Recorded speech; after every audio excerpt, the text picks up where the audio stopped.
एक ऐसा सुंदर सा गांव जहां चारों ओर पेड़ों की खूबसूरती दिखाई पड़ती है। उस गांव में 5 दोस्त रहते थे जिनको एडवेंचर करना बहुत पसंद था। उन सभी को बहुत दिनों बाद ऑफिस की छुट्टी मिली है। सभी दोस्त जंगल में पिकनिक मनाने के लिए तैयारी कर रहे हैं। विक्रम अपने घर में बैग की पैकिंग कर रहा होता है, तभी उसका दोस्त करण का फोन बजता है। हेलो करण, व्हाट्स अप? अरे विक्रम, तुम कहाँ हो?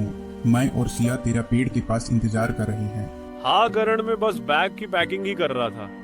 बस बैग की पैकिंग करके निकल ही रहा हूँ। और क्या वहाँ पे टिंकू आ गया? नहीं, अभी तक वो भी नहीं आया। उसको भी पूछता हूँ कहाँ है वो। फोन रखते ही विक्रम और सिया सड़क किनारे बड़े पेड़ के नीचे खड़े इंतजार करने लगे। तभी दूर से टिंकू आता हुआ दिखाई दिया, लेकिन हमेशा की तरह उसका ध्यान कहीं और ही था। उसके हाथ में एक बड़ा सा फल की टोकरी थी और वह अपनी ही दुनिया में खोया चला आ रहा था। देखो टिंकू को, इसे दुनिया से कोई मतलब ही नहीं है। इसको अगर जंगल में छोड़ दो तो भी ये पहले खाने का इंतजाम करेगा। अरे यार, इतनी जल्दी क्या है? पिकनिक का असली मजा तो खाने में है।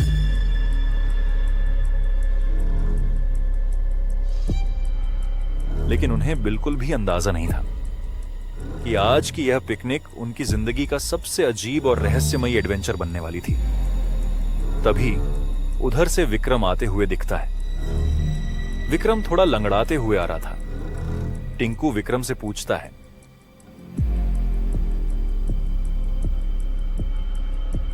अरे विक्रम, क्या हुआ? तू लमड़ा क्यों रहा है? कुछ नहीं यार, आते समय रास्ते में पैर फिसल गया था, थोड़ा सा पैर में लग गया। संभल के भाई, अभी तो पिकनिक शुरू भी नहीं हुई। चलो अब सब आ गए हैं तो चलते हैं। और रिया कहाँ है?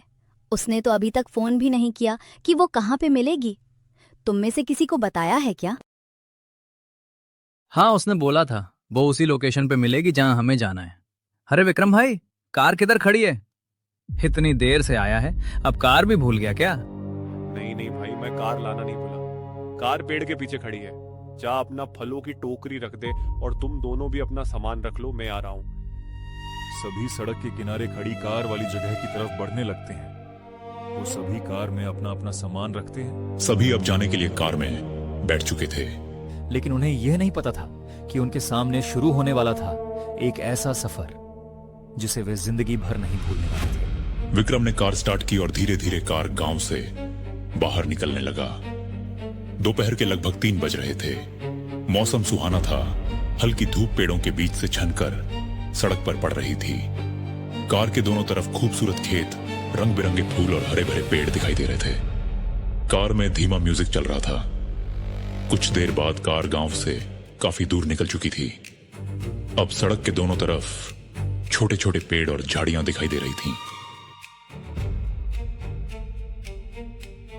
वाह, कितने दिनों बाद कहीं घूमने जा रहे हैं। हाँ, इतने दिनों बाद कहीं घूमने का मौका मिला है, वो भी दोस्तों के साथ। आज तो मजा ही आ जाएगा घूमने में। तुम लोग घूमने आए हो और मैं खाने आया हूँ। यार, गर्मियों में कोल्ड ड्रिंक पीने का मजा ही कुछ और है। मुझे भी देना थोड़ा। खुद की लेकर आना चाहिए था। विक्रम ने अपना कोल्ड ड्रिंक का कैन खोला। कुछ मिनट बाद विक्रम ने कैन खाली कर दिया। उसने खिड़की खोली और कैन को बाहर फेंक दिया। Ton ton ton. कैन सड़क पर गिरकर लुढ़कने लगा। सिया की नजर उस पर पड़ी। टन। अरे विक्रम, कूड़ा बाहर क्यों फेंक रहा है? अरे रहने दो, एक कैन से क्या होगा। एक अजीब सी आवाज आई, जैसे कैन किसी लोहे की चीज से टकराया हो। सभी ने एक साथ सड़क के किनारे पेड़ों की तरफ देखा, जहां कैन लुढ़कता हुआ गायब हुआ था, और पेड़ों के बीच। लेकिन वहां कुछ नहीं दिखा, तो सभी ने इग्नोर करके आगे बढ़ गए।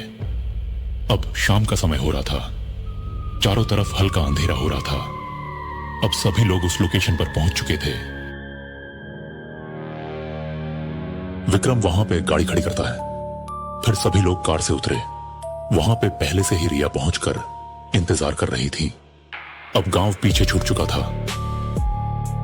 वाह यार, क्या मौसम है। आज की पिकनिक यादगार होने वाली है। बस इस बार कोई शरारत मत करना। पिछली बार तुम्हारी वजह से हम रास्ता भटक गए थे। अचानक करण की नजर सड़क किनारे लगे एक पुराने लगे बोर्ड पर पड़ी। बोर्ड पर लिखा था, आगे का जंगल, वजित। कुछ अक्षर मिट चुके थे, लेकिन चेतावनी साफ दिखाई दे रही थी।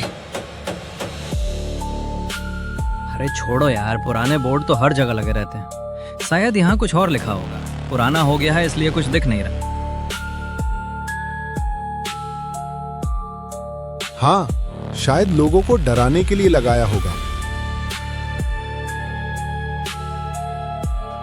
और सभी जंगल के अंदर जाने लगते हैं। सिया की नजर अलग दिखने वाली जगह पड़ी।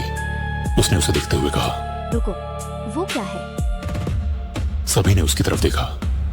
सड़क के किनारे फूलों के बीच एक पुराना पीला कोल्ड ड्रिंक का कैन पड़ा हुआ था, बिल्कुल वैसा ही जैसा विक्रम ने रास्ते में फेंका था। ये यहाँ कैसे आ गया? मैंने तो इसे बहुत समय पहले फेंका था। ये इधर कैसे आ गया?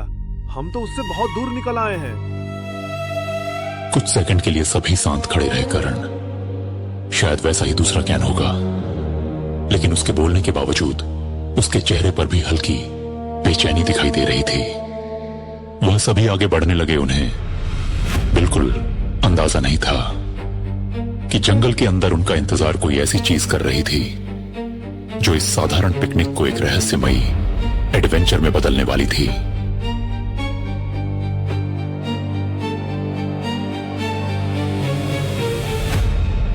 जंगल के अंदर थोड़ा और आगे बढ़ने के बाद पांचों दोस्तों ने देखा कि रास्ता अब पहले जैसा साफ नहीं था।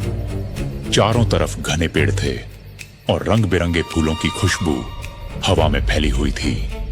सूरज लगभग डूब चुका था और जंगल में हल्का अंधेरा छाने लगा था। हमें जल्दी से कोई ऐसा जगह ढूंढना पड़ेगा जहां हम अपना तंबू लगा सके। जैसे जैसे ये सभी जंगल के अंदर जा रहे थे, वैसे वैसे जंगल और भी डरावना लग रहा था। उसी समय जंगल के दूसरी तरफ एक सुनसान रास्ते पर एक लड़का अपनी बुलेट मोटरसाइकिल चलाते हुए जा रहा था। ऐसा लग रहा था वो किसी को ढूंढ रहा हो। बुलेट की आवाज पूरे जंगल में गूंज रही थी। लड़का बार बार पीछे मुड़कर देख रहा था, जैसे उसे लग रहा हो कि कोई उसका पीछा कर रहा है। अचानक जंगल में ठंडी हवा चलने लगी। पेड़ों की शाखाएं जोर जोर से हिलने लगी। लड़के ने बाइक की स्पीड और बढ़ा दी। तभी उसकी नजर रास्ते के बीच अचानक से उसे कुछ अजीब सा दिखा। ये कौन है? उसने घबराकर ब्रेक गाड़ी और स्पीड कर दी, लेकिन अगले ही पल वही परछाई गायब हो गई। लड़का डर गया और तेजी से आगे निकल गया।